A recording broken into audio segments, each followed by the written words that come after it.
Welcome to you all. I am Dr. D.J. Raut, Assistant Professor in School of Chemical Sciences, Punyashlok Ahildevi Holkar, Solapur University, Solapur. Today here I am going to deliver lecture on principles of green chemistry. So before going to discuss principles of green chemistry, here I am going to introduce green chemistry. Green chemistry considers chemicals and chemical processes that designed to be environmental friendly. Paul T. Anastas and John C. Warner put forward a set of guidelines for design of environmental benign processes. The guidelines are known as the principles or mantra of green chemistry. Now, definition of green chemistry. The invention, design and application of chemical products and processes to reduce or to eliminate the use and generation of hazardous substances. So here, before going to discuss principles of green chemistry, here I am going to clear another one thing, the difference between green chemistry and environmental chemistry. In environmental chemistry focuses on the effect of polluting chemicals on nature, while green chemistry focuses on the environmental impact of chemistry, including reducing consumption of non-renewable resources and technological approaches for preventing pollution. Now here 12 principles of green chemistry. First, waste prevention. It is better to prevent waste than to treat or clean up waste after it has been created. Second, atom economy.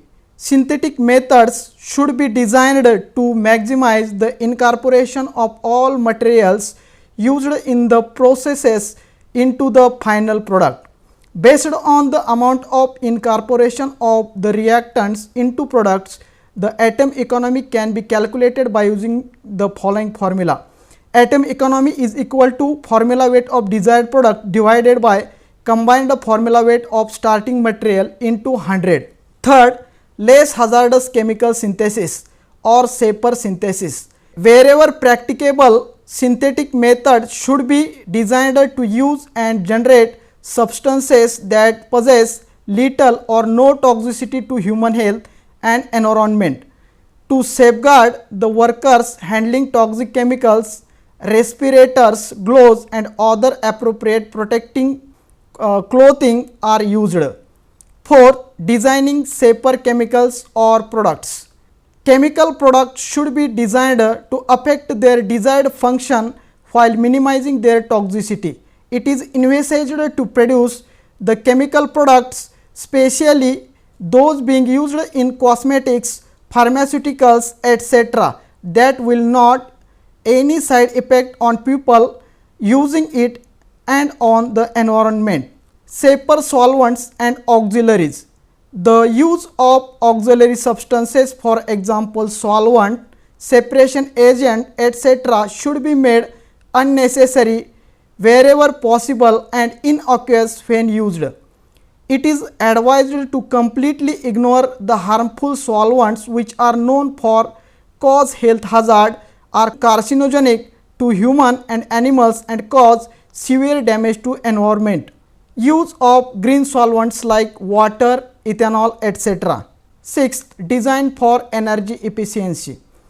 Energy requirements of chemical processes should be recognized for their environmental and economic impacts and should be minimized. If possible, synthetic method should be conducted at ambient temperature and pressure. 7. Use of renewable feedstocks. A raw material or feedstock should be renewable rather than depleting whenever technically and economically practicable. Use of renewable feedstocks such as biomass and agricultural waste are strongly recommended rather than using non-renewable resources such as coal, petroleum based raw materials, etc. 8. Reduce derivatives.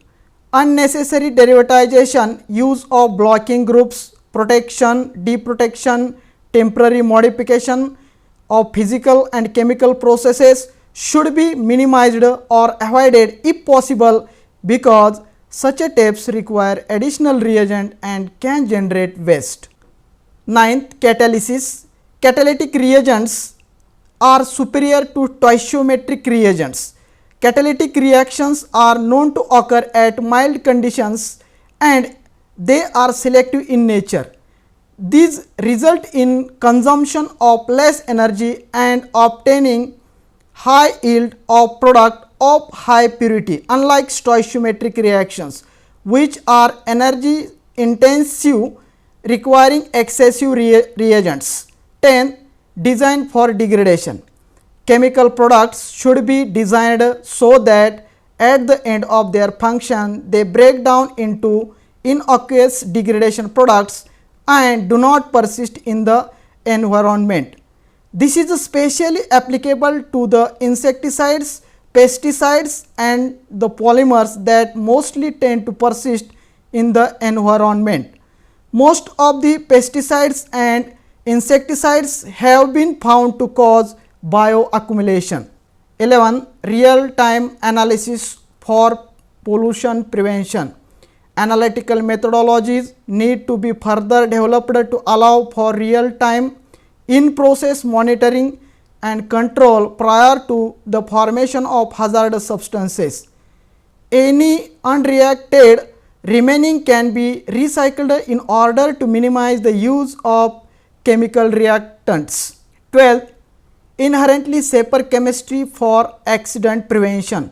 Substances and the form of substance used in chemical process should be chosen to minimize the potential for chemical accidents including releases, explosions and fires, etc.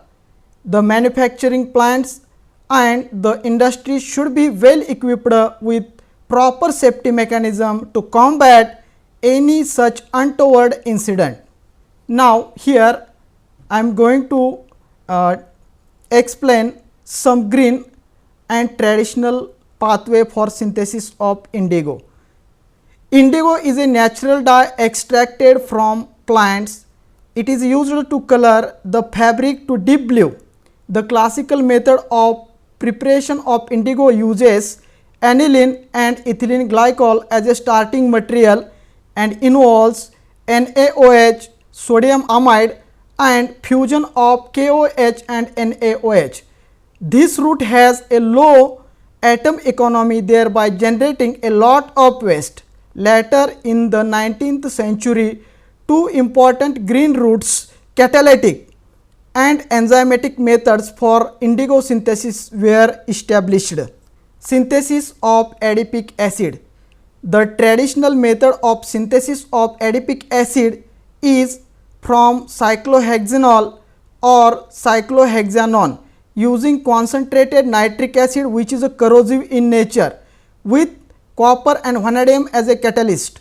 In this method, the atom economy is 55.7% only, despite the yield being 92 to 96%.